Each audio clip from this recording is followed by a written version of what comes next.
Hey, warm greetings of today to my dear brothers and sisters.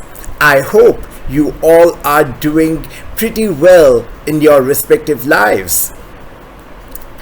And and actually, as the weather is cooling down, my dear friends, I would like to bring a really good news. Inflation is also cooling down.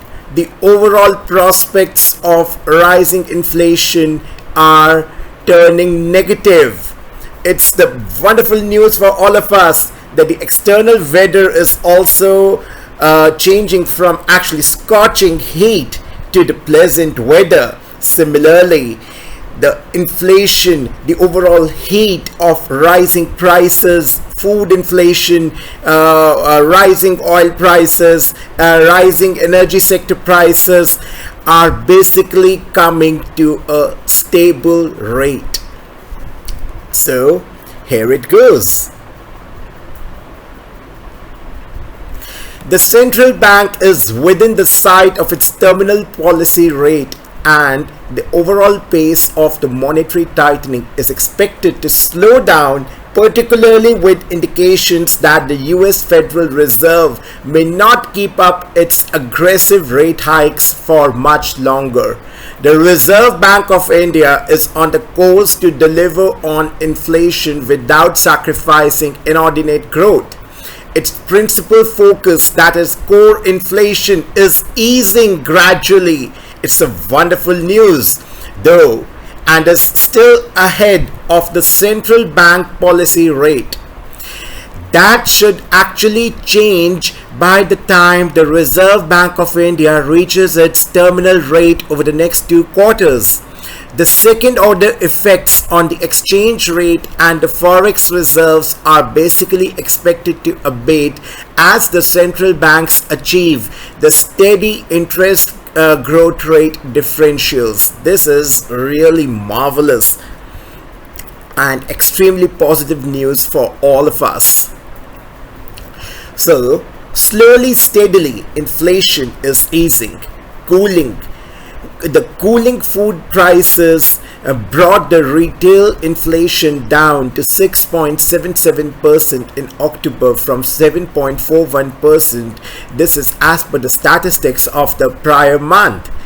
The food inflation declined to 7.01% in October from 8.6% in September due to easing in prices of vegetables, fruit, pulses, and edible oil. The cereal prices, however, accelerated sequentially, reflecting an uneven monsoon, despite the government intervention to improve the supply. Fuel prices were flatlined over the 2 months, signaling that the main drivers of non-core inflation over the past few months may be abating. This brings the consumer price inflation, that is CPI, closer to 6.5% trajectory projected by the Reserve Bank of India, that is the RBI, for the third quarter, which should actually decline further to 5.8% in the January to March quarter of 2023.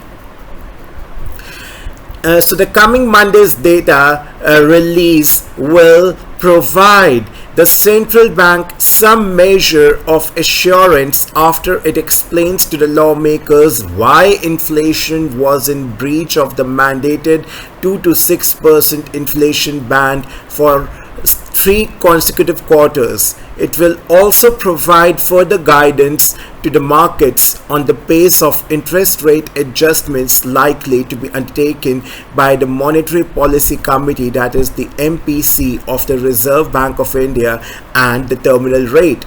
Wholesale inflation too dipped to 8.39% in October, a 19-month low, as the monetary tightening has begun to take hold. So, this could ease the input cost pressure and hence aid in pulling back the retail inflation below the 6% upper band. This is really good. The Reserve Bank of India target of 4% is, however, unlikely before the second half of 2023-24. No problem.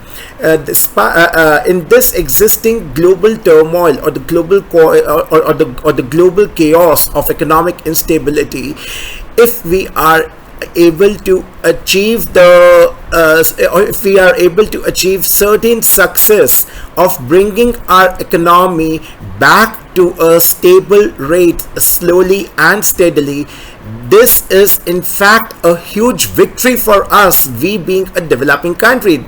And as quoted by our respected PM Modi sir in yesterday's G20 summit, the India which existed before 2014 has changed entirely.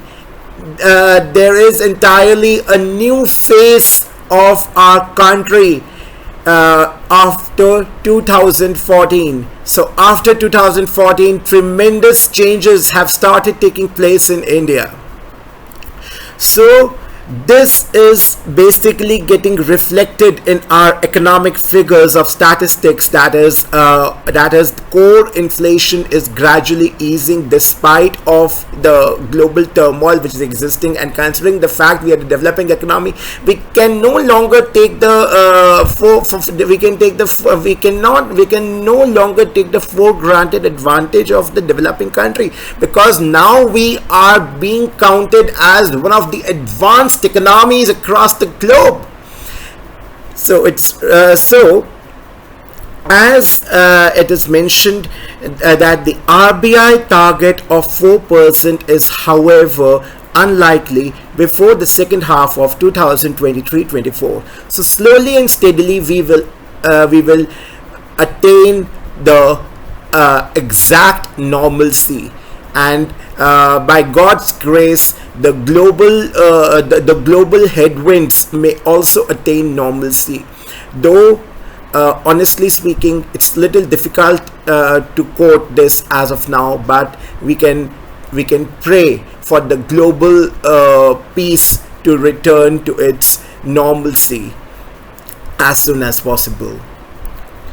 So, as we had mentioned in the beginning of our session, I would like to repeat that highlight once again. The central bank is within the sight of its terminal policy rate, and the pace of monetary tightening is actually expected to slow down, particularly with indications that the US Federal Reserve may not keep up its aggressive rate hikes for much longer. RBI is actually on the course to deliver on inflation without sacrificing inordinate growth.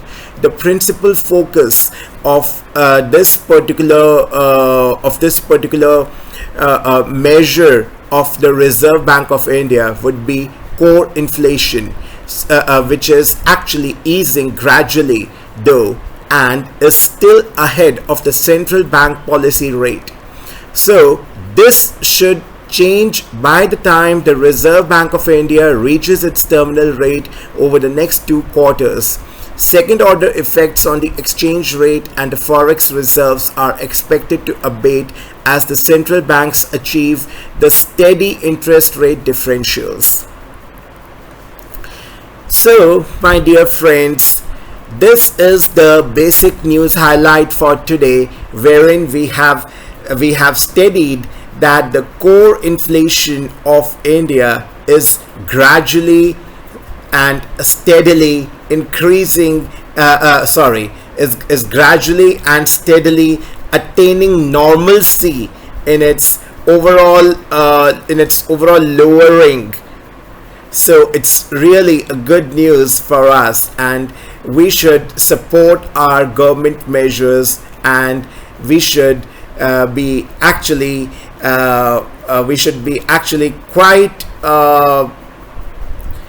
quite happy for this, because the overall scorching heat of inflation is no more a reality. So thank you so much, and take good care of yourselves. Till then, goodbye.